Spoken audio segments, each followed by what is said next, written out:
Hello મિત્રો, કેમ છો બધા? મજામાં? તો પાછા આજ એક રેસીપી બનાવવાની છે. બધું લઈ લીધું. હાય ગાઈસ, જય શ્રી કૃષ્ણ, જય દ્વારકાધીશ. તો જો આપણે શીખું લઈ લીધા. જો હવે આપણે શીખુંનું બનાવવાનું છે. શીખું છે તો હાલો આપણે હવે સ્ટાર્ટ કરીએ. બધું લઈ લીધું, બધી વસ્તુ ભેગી કરી લીધી. હા, જો શીખું લઈ લીધા, મસ્ત ના ગોતકેવી. ક્યાંથી ગોતકેવી?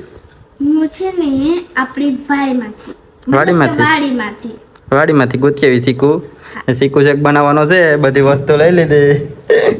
કા હા, તો શીખું શેક બનાવી લઈએ, પછી પાછા મળીએ. જો ગાઈસ, ફાઇનલી જ્યુસ બનાવી નાખ્યું છે. એક નંબર બન્યું હો. મસ્ત બન્યું. મસ્ત બન્યું. ચા પીવા દેજો ને. હવે આ એક નંબર બનાવ્યું હો ભાઈ. જ્યુસ ટેસ્ટી બન્યું. હે સુપર ટેસ્ટી બન્યું. સુપર ટેસ્ટી બન્યું. કુસે કો ભાઈ. ચીકુનું જ્યુસ બનાવી લીધું ને અહીંયા જોઉં કે કેરા ને મોરો એ બેઠે બેઠે શું કરે? શું કરતી હતી? આ કેરા મૂર્તિ હતી. કેરા મૂર્તિ મણી વહી ગઈ હતી. હા, ત્યાં શું કરવાનું છે? શાકો ઘરન છે. શાકો કરવાનું છે. હા. હે? હા. ભરેલા કેરા કરવાનું છે કે? હા, ભરેલા કેરા. જ્યુસ બનાવી લીધું ને હવે જોઉં ભરેલા કેળાનું શાક બનાવવા ભાઈ ગઈ. કા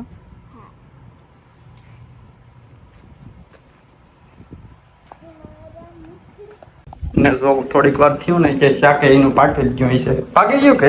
પાકી ગયું. હે? હા. હા હેલા મસ્ત બન્યું શાક તો.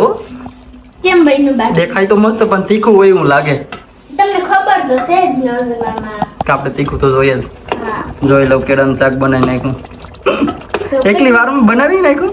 તો એમાં કામ વાળી વાર હોય. હે? એમાં કામ વાળી વાર લાગે. વાર તો ન લાગ્યો.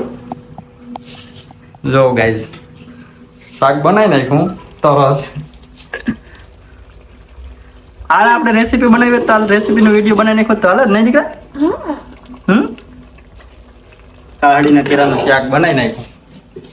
વેલો બનાવી નાખ્યું કે? નોય. તો 100 વાગી ગયા. 6 વાગ્યા. હા. પછી રોટલા ઘડવાનું હોય. હા. એ વાત સાચી છે.